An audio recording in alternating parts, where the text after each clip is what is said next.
Какие ассоциации рождаются у вас в голове, когда вы слышите слово «Вьетнам»? Наверное, многие сразу вспоминают курорт Наньчанг, а кто-то подумал про остров Фукуок. Наверняка есть те, кто вспомнил фильм о Вьетнамской войне или подумал про конусообразные соломенные шляпы и суп фобо. Но много ли людей представили себе пустыню? Не думаю. А она здесь имеется. Ну как пустыня, скорее дюны. Найти большие песочницы можно в 4 провинциях Вьетнама, но самые знаменитые находятся возле рыбацкой деревушки Муйне. Город Фантьет и деревня Муйне – это курорт на юге Вьетнама, известный своими пляжами, дюнами и отличными условиями для водных видов спорта. От Фантьета до Муйне ехать всего 20-30 минут, а курортная зона с отелями, пляжами и ресторанами растянулась между обозначенными населенными пунктами. В этом видео мы исследуем и Фантьет, и Муйне, расскажем про цены, пляжи и достопримечательности, и в конце проговорим, кому отдых здесь покажется раем, а у кого есть риски сильно пожалеть решение сюда поехать. А меня зовут Ира, это канал Гражданочка Мира, человек за кадром, а иногда и в кадре мой муж Макс. Если вас интересуют конкретные места и локации, загляните в описание под видео и по таймлайну перемещайтесь сразу, куда хочется. А мы начинаем.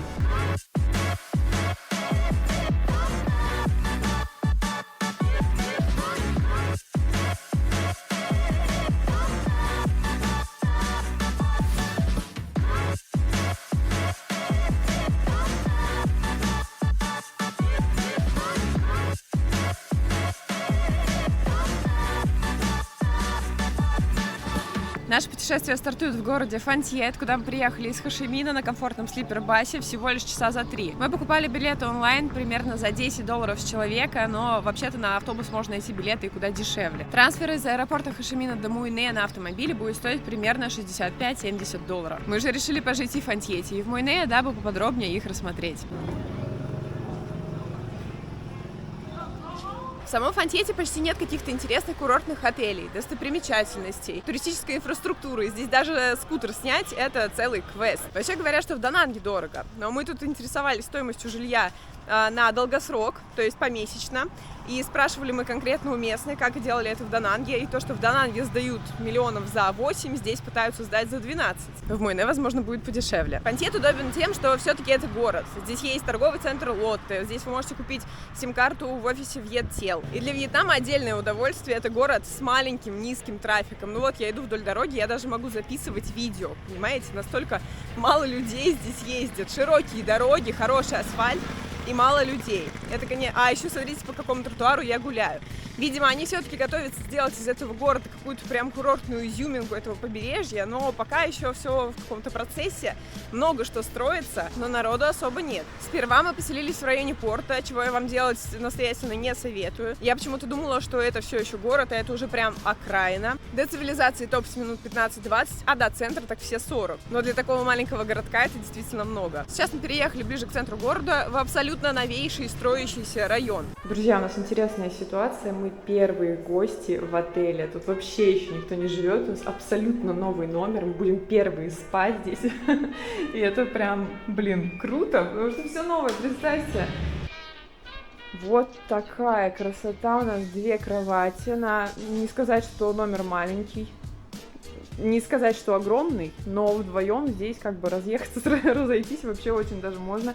Замечательный кондиционер, не шумный.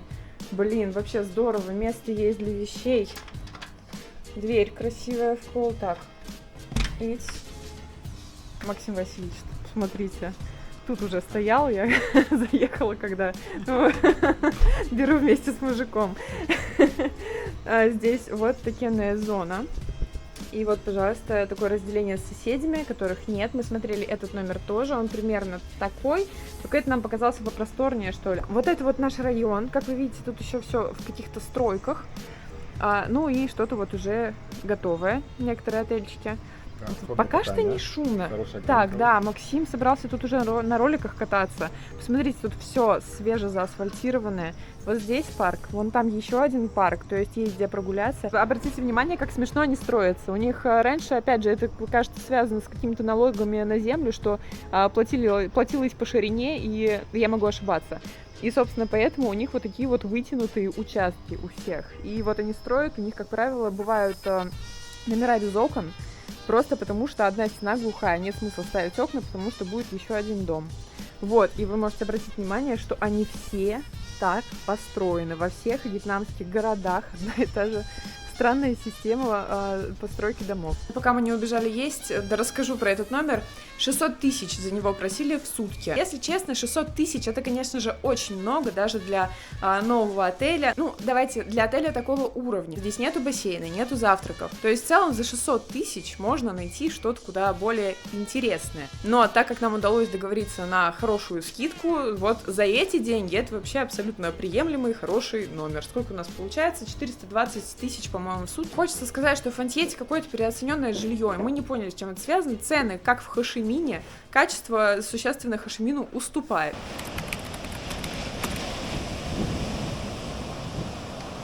Вообще, городской пляж Фонтьеты не сказать, что сильно подходит для купания, потому что здесь часто волны. Наверное, в первой половине дня еще вот сейчас более или менее. Но когда мы здесь были вечером, был прилив, вода была вплотную к променаду.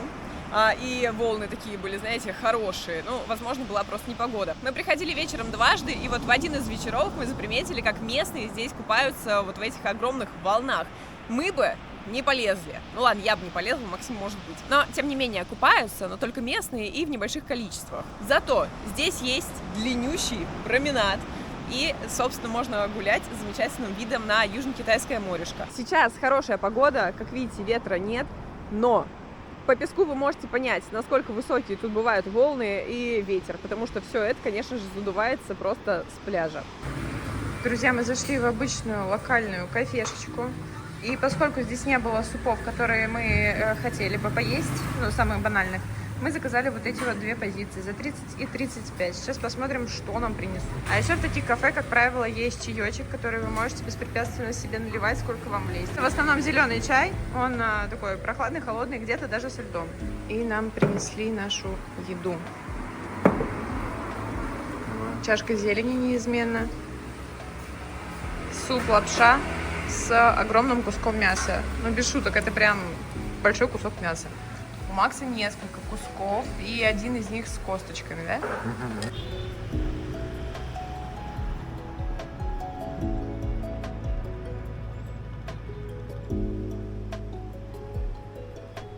Активно путешествуя по Азии, мы уже давно перестали заходить во все подряд храмы и пагоды и выбираем только какие-то особенные экземпляры. И вот в Фонтьете такой имеется. Это храм Кита. Его открыли в далеком 1762 году, спустя 4 года после обнаружения тела огромного 22-метрового кита, скелет которого помещен сейчас вот в это здание и является основной экспозицией сего места. Поговаривают, что это был самый крупный кит, которого вынесло на азиатские берега, но нам об этом доподлинно ничего не известно. Вообще, кит здесь это бог морей и океанов, и когда мертвого кита выносят на берег, его со всеми почестями на этом берегу хоронят. Спустя несколько лет после захоронения кости извлекают и размещают в Фонтьете вот здесь, в эту пагоду. Таким образом, внутри пагоды, если вы обойдете место, где молятся и делают подношения, вы увидите еще некую экспозицию, такую в стеклянном аквариуме. Там сложные кости, они не выстроены в форму скелета. Ну, вот, собственно, вы сейчас эти кадры наблюдаете у себя на экране. Стоимость билета 15 тысяч человек со взрослого, и, как я поняла, наверное, 7 тысяч с ребенком. Мы там переводить не стали, просто заплатили по 15. Осмотр экспозиции занимает 5-10 минут. Идти, не идти, решать только вам. Наверное, ехать прям конкретно из-за этого сюда не стоит, но если вы просто где-то прогуливаетесь мимо, почему бы и не зайти? Ну и прям рядом с храмом расположилось еще одно очень интересное место. Это рынок Фонтьета. Бежим смотреть, что здесь продают. Кто не пробовал, очень, конечно, рекомендую. Окей. Че, так дешево? За 1 килограмм, конечно, возьмем. 15 тысяч килограмм нам показали. Это прям очень классная цена. И, ребята, если вы купили джекфрут, попросите вырезать вот эту вот штуку, сердцевину у джекфрута. От нее не отмоешься. Если вдруг вы все-таки извозякались, у вас будет как будто клей на руках. Просто возьмите любое масло, абсолютно любое растительное масло и размажьте по рукам. Сразу этот эффект сойдет. Богатый выбор яиц. Давайте посмотрим, сколько стоит. Крупные 25 тысяч за десяток. 23, 22, 21, 20. В общем, наверное, за 20 самые дешевые, но я видела еще поменьше вон там за 19. Так, друзья, продается рыбка. Единственное, что я не буду спрашивать цены на все по одной простой причине. Языковой барьер, они редко говорят по-английски, а просто так заставлять их снимать перчатки, да господи, чисто вьетнамский рынок, а просто так заставлять их снимать перчатки, показывать на какие-то суммы, это просто неудобно. Так что мы не будем мучить Местных вот, пожалуйста, нет. Здесь какой красивый лежит. Мясо. Интересно, о чем разговор? Устрицы, мечехвосты, всяческие ракушки, вот все, что вообще можно было бы себе предположить, но реально мечехвосты даже продаются, вон в тазу лежат. Так, ребят, мы поняли, что на первом этаже можно, кажется, бесконечно ходить. Огромный рынок. Я не ожидала, честно, что он настолько здоровенный. Вообще, если говорить про продукты, то Вьетнам, ну, наверное, знаете, вот по мясу, морепродуктам, овощам и фруктам, это самая богатая страна, которую мы видели. То есть вы на рынке можете купить столько всего, и это будет очень доступно, вкусно и свежо. Так, товарищи, у нас состоялась сделка века. Чемодан, нам его продавали за 600, по-моему, и мы купили за 450. Максим, конечно, сомневается, он хотел за 400 его урвать, но в целом... У нас уже есть такой же, мы покупали его в Ничанге. Конечно, сейчас на родине не купишь чемодан за такие деньги. Я не могу сказать, что он прям супер такой, знаете, надежный, но какие-то там одежду возить, короче, вообще не проблема, нормально. Плюс мы, когда сдаем чемоданы, мы их пищевой пленкой обматываем, мы с собой таскаем рулон пищевой пленки. Чтобы они разошлись, да, опять же, не сказать, что он выглядит супер надежно, поэтому за эти деньги вообще супер. Сушеный манго опять мне продают за 250 за килограмм. Здесь мы вот у девушки только что спросили. В Хошимине я это рассказывала, кто смотрел видео, что в Ничанге это стоит 50 тысяч за полкило, там красная цена. Соответственно, 100 тысяч килограмм стоит манго. Следовательно, если вы собираетесь его покупать, пожалуйста, торгуйтесь, за сушеный манго, да, не шутка, надо торговаться за все здесь. А вот что касается нового квартала, сейчас день, обед. Можно по дороге, в принципе, ходить, и никого особо нет, зато везде есть светофоры. Кстати, ребята, в Фантьете есть светофоры, вас тут не пытается никто убить. Вы просто переходите по светофорам, ну, иногда по пешеходным переходам, и там, конечно, вас никто особо не пропустит. Но в целом тенденция, посмотрите, прям перекресток целый, кошмар вообще. Что делается? Ну и, конечно же, Фобо стоит в среднем 40 тысяч. Мы вот сейчас едим за 30, мы сюда приходим позавтракать. Это кафе находится в Фантьете, около рынка. И здесь вкусненько, мы уже пробовали. Почему-то предпочитают содержать животных в клетках. Вот здесь очень много птиц. И там два кота, красивых и прекрасных, которых даже можно подойти погладить. Вот. Но, несмотря на содержание животных, здесь, правда, вкусный фобо. Мясо варится прям вот тут, в бульончике. Все свежее. Короче, класс. А еще знаете, что заметили? Фантьет не избалован европейскими туристами. В основном, кто приезжает сюда с Муэне, они заезжают в гипермаркет, покупают, что им нужно, и уезжают обратно. Так вот, мы тут часто гуляем по улочкам, по всяким, ну, вы поняли, мы вообще очень активные ребята в этом плане. И они так часто здороваются. Они не знают английского, но они очень хотят привлечь тебе внимание и говорят «ю». Но это очень приятно, потому что когда ты в супертуристических локациях каких-то находишься, иногда местные, они уже очень сильно привыкшие к туристам, они никак не реагируют или наоборот начинают вести себя даже где-то грубо. Здесь мы такого не замечаем. Очень все приветливые, пытаются тебе помочь. Языковой барьер в Фантьете сильно ощущается. Местные вьеты по-английски не говорят. По-русски они тоже не говорят, если, насколько я знаю, в Муэне часто говорят по-русски. Здесь такого нет.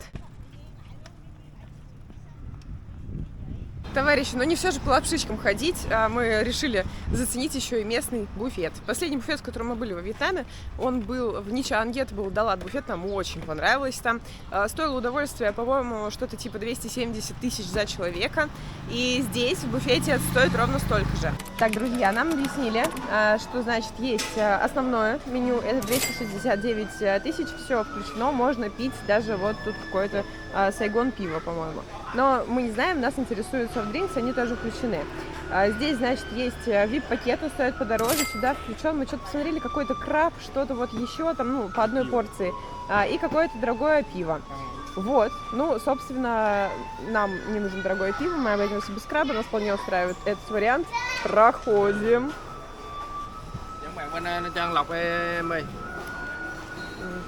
Come on.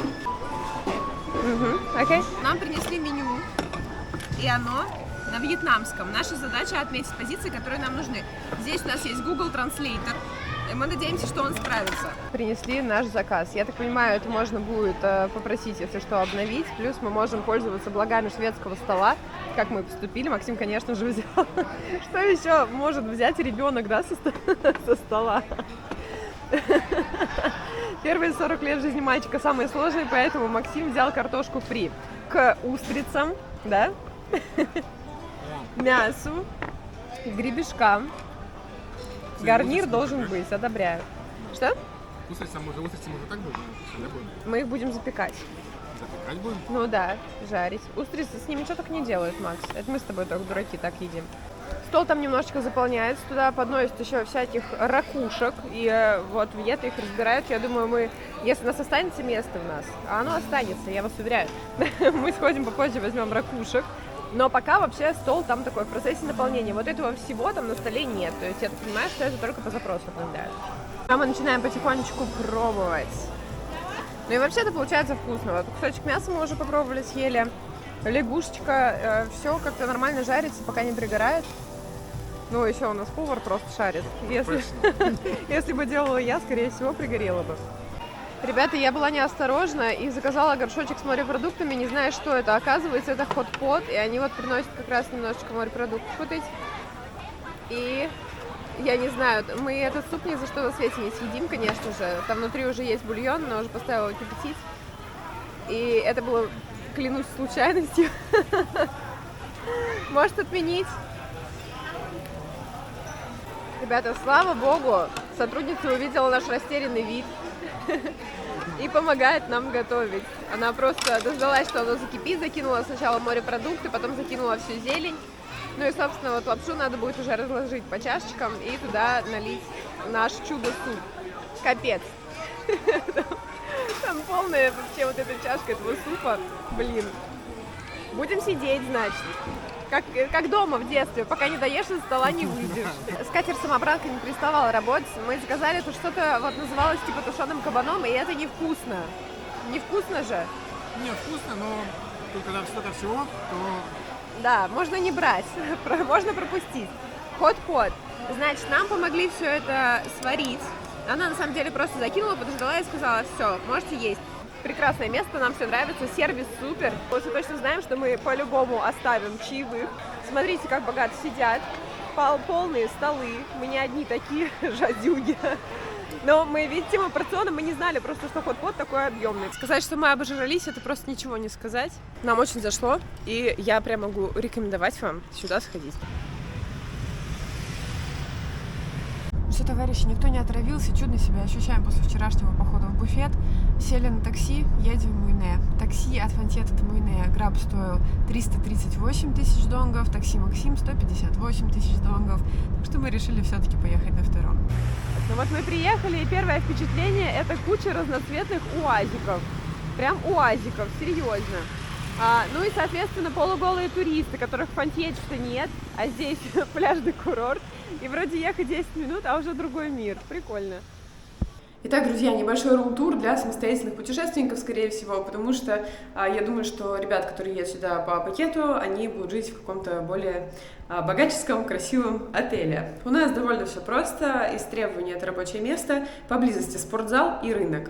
Мы вроде как где-то в центре района Хамтьен. Я тут еще вообще не разбираюсь, мы только приехали, мы здесь впервые, поэтому будем изучать. Отель стоил нам $16 в сутки. За эти деньги мы имеем электрический чайник, даже какая-то маленькая зона, где можно разложить свои фруктики. Совершенно обычный санузел. У нас есть окно. Обращайте внимание, чтобы у вас было окно в номере, иначе может плохо пахнуть и, в принципе, будет не очень комфортно. Большая кровать, холодильник. Ну, вообще-то, мы даже, я бы сказала, что обрадованы. Грязный кондиционер, но это классика жанра. Я думаю, что за эти деньги в курортной зоне, в принципе, очень даже неплохо.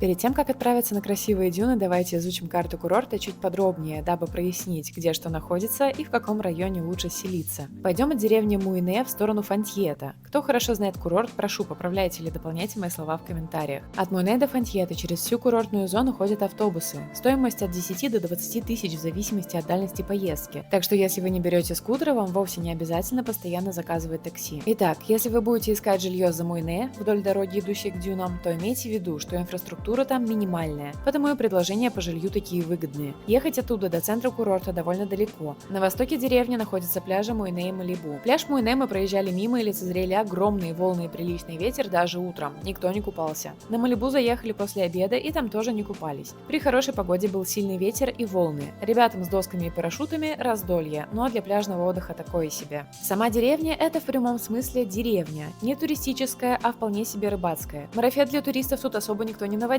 Пляжей для купания здесь нет. Для общего развития прокатиться можно, но мы даже не нашли чего интересного там поснимать. Дальше идет бухта с сотнями рыбацких лодок. Здесь же есть рыбный рынок и заведения, где вам могут приготовить купленное на этом рынке. Мы не практиковали. Кто пробовал сию забаву, напишите, пожалуйста, хорошим ли был ваш опыт. Дальше идет район Хамтьен, где мы и поселились. Здесь есть и заведения с локальной едой, где питаются в основном вьеты, и кафе, где меню переведены на русский и английский. Также здесь есть большой рынок, и продавцы на нем немного болтают по-русски. Вообще-то район показался нам неплохим, и если бы мы оставались на долгосрок, искали бы жилье здесь. Но тут есть вопросы к пляжу. В этой зоне все еще хватает рыбаков, зато по сравнению с другими местами можно сказать, что волн нет. Однако тут прям нужно поискать место, где захочется искупаться. Ну и не факт, что найдете. Вода непрозрачная, даже учитывая отсутствие волн. Здесь куда больше людей, гуляющих вдоль берега, чем купающихся в море. Если решите здесь отдыхать, рассмотрите варианты с бассейном. Дальше идет центр с широкой пляжной линией. Здесь базируются самые популярные отели и рестораны с многочисленными морепродуктами и видом на море. Как мы поняли из переписок в чатах, утром здесь довольно неплохие условия для купания. После обеда приходят ветра и волны, а с ними и многочисленные спортсмены. И честно, это так круто смотрится, что мы там прям залипли. Здесь и учат новичков, и тренируются опытные ребята. Но если бы я приехала всего на пару недель для пляжного отдыха, такое соседство меня скорее всего напрягало бы.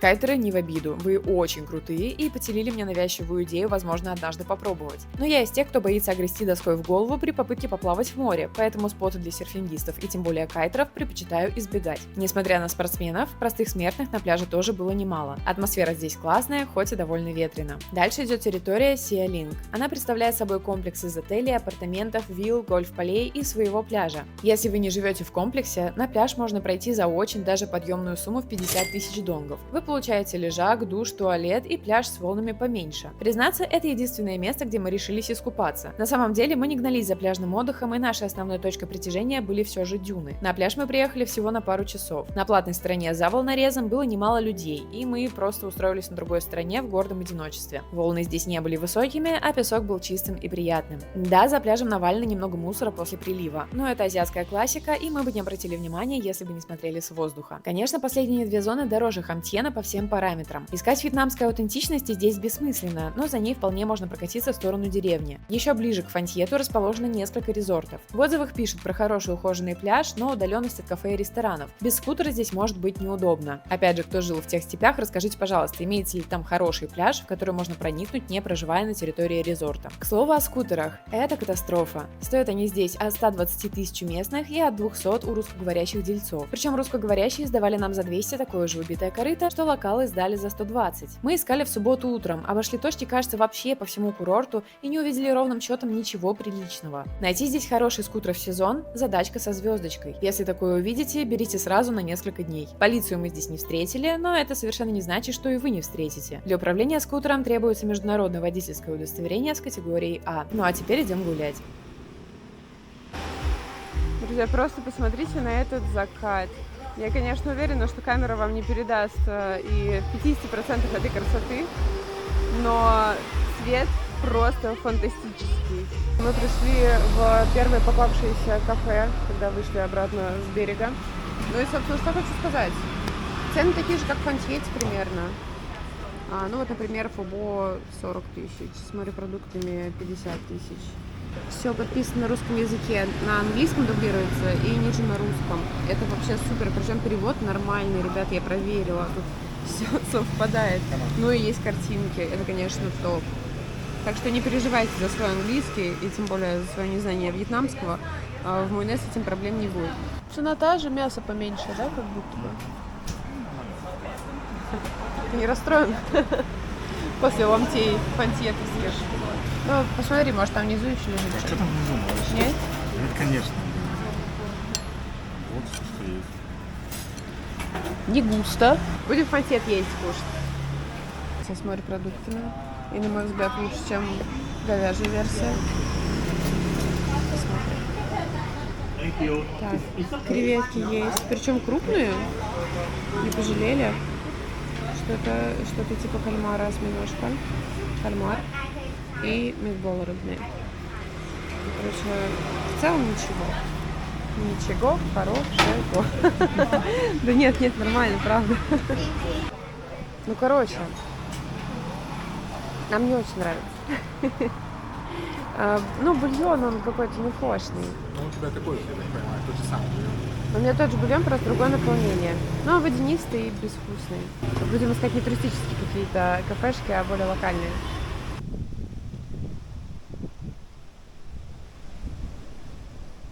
Товарищи, утренние зарисовки. Посмотрите, как просеивают песок в поисках моллюсков. У нее, значит, на этой палке такая, как железная клетка. Ну, соответственно, она просеивает песок, песок уходит вниз, а в самой клетке остаются всякие моллюски, которые живут под верхними слоями песка. Вот их видно, когда вода отходит. Они, вот видите, пузырятся. Там кто-то есть. Но и когда у нее накапливается достаточно моллюсков, она поднимет вот эту вот клетку, и у нее, видите, сетка зеленая привязана. Все уйдет в сетку. И вот таким образом они ходят, прочесывают здесь дно. Мы, кстати, обычно мужчин за этим занятием замечаем, а женщин впервые. Так, смотрите, вот у нас, пожалуйста, путь на ручей. Значит, приходим вот так, и у нас здесь ручей. И по этому ручью надо топать вот через такие красивые джунгли. Что, нет? Почему? Прогулка по лесу практически. Ну, я думаю, что да. А когда еще? Все равно больше делать нечего. Ну, давай сейчас люди подойдут, мы у них спросим, как им понравилось или нет. A few moments later. Так, товарищи, мы переговорили вот с ребятами, с семьей, которая подошла, они, оказывается, говорят по-английски, и мы спросили, стоит ли туда идти. И сказали, если бы мы спросили у кого-то в самом начале пути, мы бы в итоге развернулись и не пошли. В конце вас ждет маленький водопад, очень маленький, ну, такой прям ручеек. Вот. И они просто сказали, ребят, сэкономьте себе час-полтора времени, идите займитесь чем-нибудь поинтереснее. Ну, собственно, я верю, знаете, верю, мне фотографии показали. И вот мы туда не идем. Как тебе наш супертранспорт? Вообще, супер. Супер, я даже не знаю. Может, в Индии плохие мы скутеры снимали? Да. Этот еще хуже. Ну, короче, блин, ну нет нормальных. Ну вот, может, сегодня суббота, может, себя вчера сняли на выходные просто. Или высокий сезон. Вот солнышко выглянуло впервые за неделю. Все, высокий сезон. Может быть. Ну, здесь даже, знаешь, газ, короче, прям, то он прям, будто прям очень тяжело выжимает. Это чтобы ты быстро не ездил, не разбился. Да, да.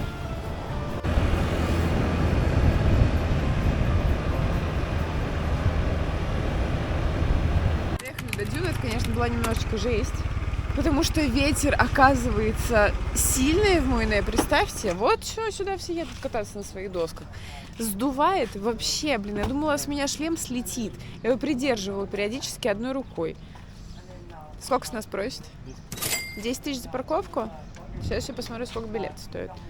В целом, прикольная дорога. Вы постоянно едете, вот у вас ветряки. То по левую, то по правую сторону, их здесь очень много. Это обусловлено как раз-таки тем, что есть ресурс.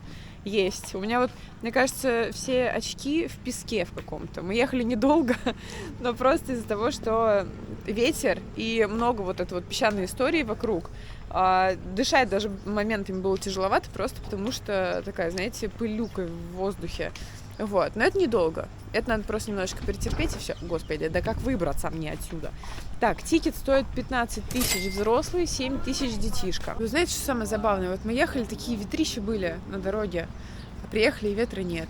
А у меня аж клок волос на шлем намотался, и сейчас, чтобы шлем снять, мне пришлось выдернуть несколько волосюшек, потому что, ну, там нельзя было распутать просто.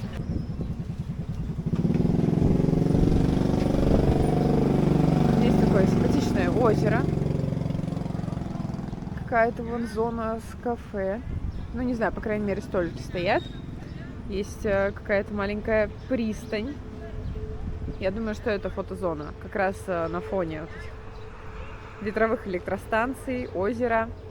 Прикольно, молодцы. На входе предлагают баги и, по-моему, на УАЗике прокатиться. Не помню, там были УАЗики? Квадрики? Ну, да, квадрики. Вот, мы отказались, потому что что-то мы как-то вообще даже изначально не планировали, хочется прогуляться. Не знаю, может быть, мы об этом пожалеем, что-то нам сказали идти далеко. Мне, конечно, всегда так говорят, но тем не менее. О, вот я вижу людей пешком, мы не одни такие, уже хорошо. Ну, идти нужно, да, тоже по песку. Макс вон сразу разуть. Но очень далеко идти, это, судя по всему, 2 минуты. Может... А? На машине нельзя, но как бы... Но это на машине нельзя, а на специальной машине, видимо, можно.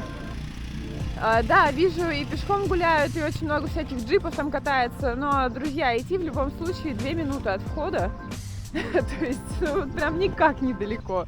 Место классное, мне понравилось. Мы сейчас тут не снимали рилсы, я, значит, тут бегала, даже упала. Песок приятный, место дофига. Вот мы поздно приехали, сейчас время 5. Мы почему-то надеялись, что закат будет около 6, а он как-то уже, знаете, прям близится.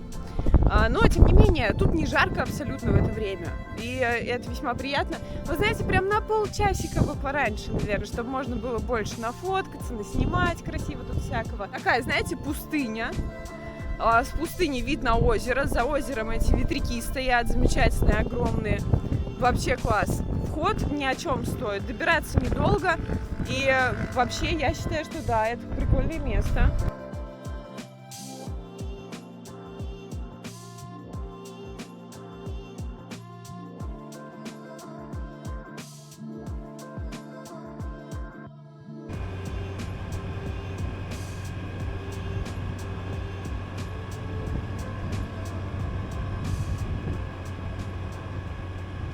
Товарищи, у нас доброе, прекрасное воскресное утро, и солнышко, и небо голубое-голубое. Я первый раз такое вижу за неделю в Муйне.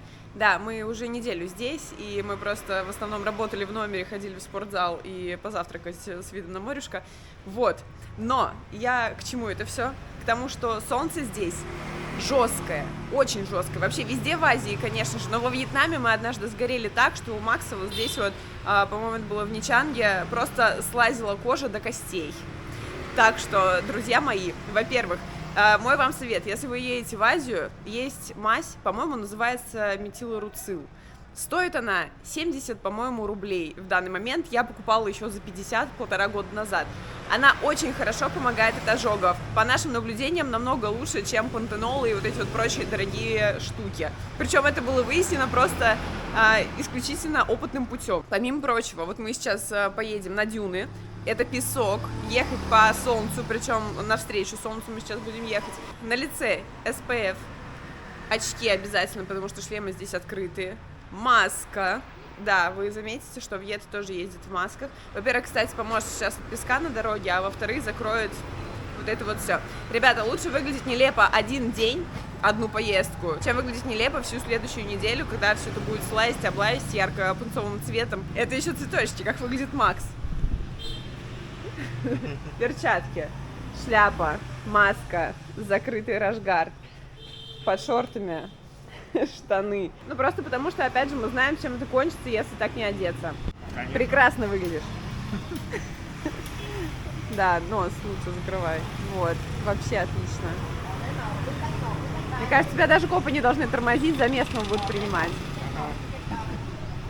Что мы приехали на местные красные дюны, поставили свой мопед, нам сказали 10 тысяч, Макс сказал 5, нам ответили окей, и мы вот идем. Имеется минимальная инфраструктура, площадка под парковку стихийную, вот вроде как скутеры паркуются около этого кафе, а вон мужчинка там сидит, охраняет машинки. Вот, но я думаю, что если у вас какие-то принципиальные позиции по поводу платных парковок, то вон там стоят спокойно бесплатно. Какой красивый кадр. Прошли 10 метров и уже никого нет на нашем пути, летит самолет. 2 в чистом синем небе. Пустыня. Вообще. А сзади море-то, товарищи, уже видно. Красота не иначе. Ветра почти нет, сейчас как полетаем.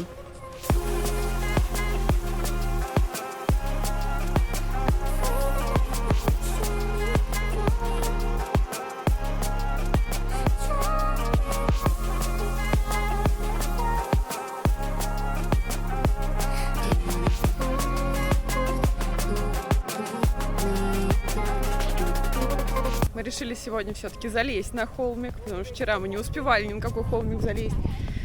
Вид классный, на море. Ветряков, правда, отсюда не видно, но с дрона было видно. Нас начала преследовать местная женщина, которая ходит, предлагает слайдеры. Ну, то есть это такая там железка, картонка, что-то, я не знаю, какой-то предмет, на котором можно съехать.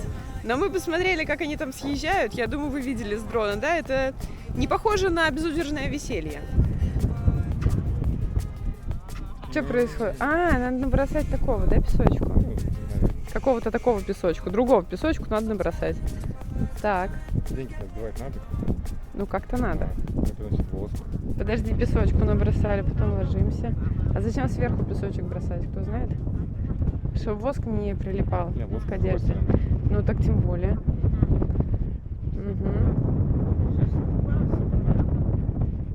3, 2, 1. Нет, ну вообще-то немедленно. Человек выглядит абсолютно счастливым, на камеру показывает, что очень круто. Cool. Макс думает, что это рекламная кампания исключительно для нас. Так, ребят, знаете что, вот шутки шутками, а Макс был прав. Вот этот вот мужик уже побежал туда же, где сидела женщина. Здесь, значит, они спускаются вдвоем. То есть, этот чел так искренне, знаете, радовался, когда скатился. Оказывается, они в команде все. Это вообще, конечно. Но, что ж, Макс оценил, говорит, аутентичность 10 из 10, актерская игра 10 из 10, лучший рекламный ход, который мы видели во Вьетнаме пока что. Приехали на точку, которая называется менее туристические белые дюны. Тут мы не нашли какую-то точку, где нужно заплатить за вход, просто песочница, которая около дороги. Офигеть, какой простор! Народу реально нет. Посмотрите на эти волны на песке. Там просто на первых дюнах все в шинах, в протекторах, все в следах каких-то. Здесь вообще кайф!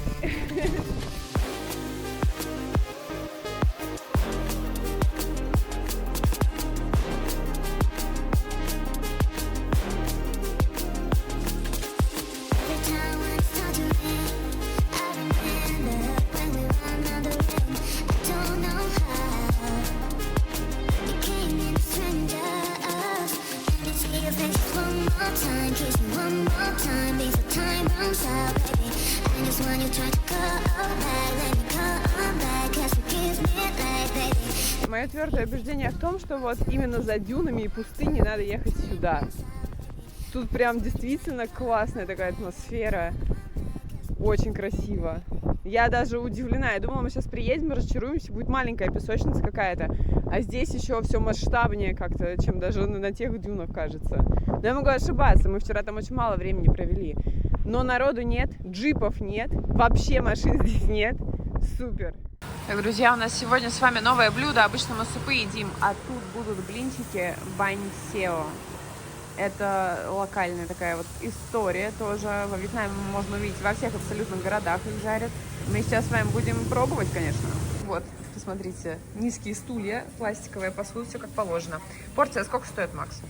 Ну, вот это 30 тысяч. Да, каждый блинчик 10 тысяч. Порция 30. Дают вот такой соус, тарелочку, значит, с водичкой, она сладенькая, и внутри перец плавает, и зеленуху. Что нужно сделать? Вот эти вот блинчики, мы посмотрели, как местные едят. Они их складывают в тарелку, размачивают, разделяют, ну то есть едят палочками. Представьте, а мы думали, их нужно есть целиком. Come on. Окей, come on. Так что сейчас будем показывать, как это делается. Так, вот Максим себе уже плюс-минус намешал. Ребята, так-то блинчики довольно-таки безвкусные, но вот с этой сладкой водой реально классно. Мы попробовали и так, и действительно, вот она все решает. Всему голова, так сказать. Максим пошел за ложками, потому что без ложек оно все разваливается и не вполне удобно. Come on. Ну, одна будет у нас на двоих с тобой. А сегодня с креветкой, да? Вчера с мясом были? Нет, Или вон вчера что, были- какие-то морепродукты Да, еще да. есть? А вчера так и были, кстати. Они вчера были с кальмаром и с осьминогом. А сегодня, мне кажется, что здесь наоборот, видишь, какое-то сало. Вот. У меня вчера было мясо и Это- какая-то кальмар у меня был. Какая-то кальмар А сегодня, видишь, еще креветка есть. У меня тоже есть и сало креветка. какое-то. Вот тут креветка. Вот так оно естся. Ну что, так же вкусно, как и вчера? Да. Здорово. dầu cái chiếc dầu mình nuôi lấy cái thùng này đổ vô thùng đây. Перед тем, как зафиналить, предлагаю пробежаться по тем достопримечательностям, которые мы решили не смотреть. Но сперва хочу поблагодарить некую Крис, которая таки прошла по ссылке на канале и задонатила нам монет с приятными пожеланиями.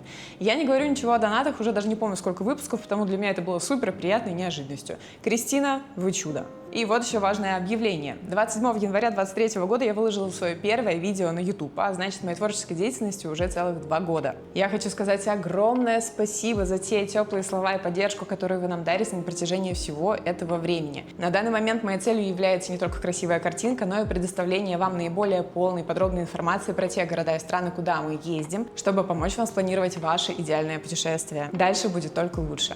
Итак, досуг. В Фонтете есть Чамские башни, ну точнее то, что от них осталось. Более 1000 лет назад они были индуистским храмом. Подобные башни сохранились в Ничанге и неподалеку от Дананга. Но, судя по фотографиям, в Фонтете самая скромная экспозиция. Вход всего 15 000 донгов, но я и не думаю, что вы там получите каких-то супер впечатлений. Также мы проигнорировали главную достопримечательность в округе — гору Таку, что входит в программу. Добираемся на такси, скутере, либо с пересадками на автобусе. Ехать примерно 1,5 часа. На гору можно забраться по каменистым тропам, либо с помощью канатной дороги. Сама гора невысокая, всего около 700 метров. На горе вас ждет приятная парковая зона с пагодами и красивыми буддийскими скульптурами, в том числе с большим лежачим Буддой. 50 000 человек, если вы идете пешком, 250, если на канатке. Мы подобные места во Вьетнаме уже посещали, потому желание провести в общей сложности 3 часа в пути по жаре у нас не возникло. Но вообще-то, кроме дюн, это практически единственное здесь туристическое развлечение, так что имейте в виду. Также из Муйне можно прокатиться в Далат. Это очаровательный горный городок. Вокруг красивая природа, да и в самом городе много интересных мест. И у нас тут есть видео, где мы, конечно же, прокатились по самым эпичным водопадам. Хошимин тоже отличная идея для поездки из Муйне. Можно одним днем, можно с ночевой. Видео с прогулкой по красивому центру города и местным рыночным шопингом уже тоже ждет вас на канале. Еще видела, что ребята из Муйне ездят аж в Ничанг, дабы повеселиться в местном парке развлечений Вин Вандерс. И угадайте, что у меня есть. Конечно, видео из этого самого парка. Во все 3 города ходят слипер-басы. Билеты можно купить либо в самом Муйне за наличку, либо онлайн на агрегаторах Vixer и 12Go. Ну и про сам Муйне. Я знаю, что у курорта есть немало поклонников, но, честно, причины мне по сей день не ясны. К спортсменам вопросов ноль. Это идеальный спот, где все заточено под них. Здесь много кайта, серф-школ, спортивные магазины по их тематике, и это все еще бюджетный Вьетнам. На их месте я бы тоже оттуда не вылазила. Для зимовщиков и удаленщиков тоже неплохой вариант, если нет потребности в шикарных пляжах. Однако найти такое же дешевое и хорошее жилье, как в Ничанге, здесь уже не получится. Единственный плюс от Ничанга и Дананга в том, что когда там наступает плохая погода, здесь она становится хорошей. Те наши знакомые, кто здесь отдыхал, давали отзывы в стиле ничего особенного, грязновато, скучновато, ну и в принципе их можно понять. Когда начинаешь гуглить Муйне или Фонтет, появляется куча красивых фотокарточек с голубой водицей, и люди едут туда с завышенными ожиданиями. По итогу получают мутную воду, высокие волны и такие себе пляжи. При этом те, кто любит Муйне, пишут, что они очень любят волны и с радостью в них плещутся. Меня однажды на юге Гоа волной скрутила в Бараний Рог и воткнула головой в песок, поэтому я больше от волн не фанатею, но здесь все субъективно. Если вы хотите побывать во Вьетнаме зимой и ищете красивые пляжи и спокойное море, возможно, вам стоит рассмотреть остров Фукуок. Мы сейчас как раз здесь, скоро начинаем исследовать остров и записывать красивое видео для вас. А вам, как всегда, спасибо, что досмотрели это видео до конца. Я надеюсь, вам было полезно, красиво и интересно. Если это так и есть, поставьте, пожалуйста, лайк и напишите комментарий. И это очень нужно для продвижения видео. Ну а я с вами прощаюсь, увидимся в следующем видео. Пока-пока!